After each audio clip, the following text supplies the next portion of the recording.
President Uhuru Kenyatta and his Deputy President William Ruto came face to face in the much-awaited cabinet meeting that was being held after an 18-month break that saw escalation of differences among its members. Sources say that the meeting that started mid-morning, extending to earlier afternoon, went on smoothly, albeit being tense owing to the strained relationship between the head of state and his deputy. The sources say that the meeting was extremely formal, as the president, being the chair, took over the proceedings and the session proceeded without any hitches.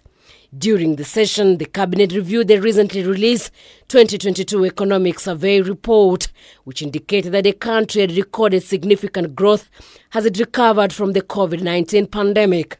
According to the survey, the Kenyan economy recovered from the crippling effects of the COVID-19 pandemic and expanded by 7.5% compared to a contraction of the 0.3% in 2020.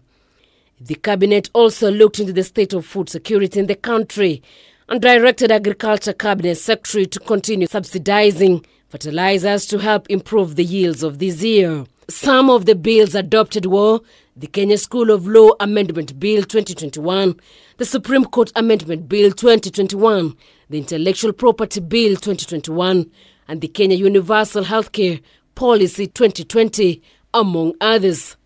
Owing to the uncharacteristic length of time it took before the cabinet meeting was held, there was a huge backlog of issues that required the cabinet's attention, including the adoption of key policies, bills and treaties, which was said to have consumed most of the time to look into. Some of them had already been passed by Parliament and signed into law, and they were formally adopted.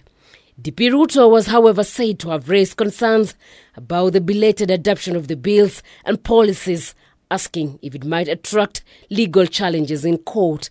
It was, however, reported that during the discussion on the state of the nation's economy, the president asked members to take collective responsibility for what was being discussed in the cabinet meetings, saying it was unfortunate that some went out attacking the government, despite being aware of the decision adopted to tackle the challenges facing it. Angela Cherur, K24 TV, Nairobi.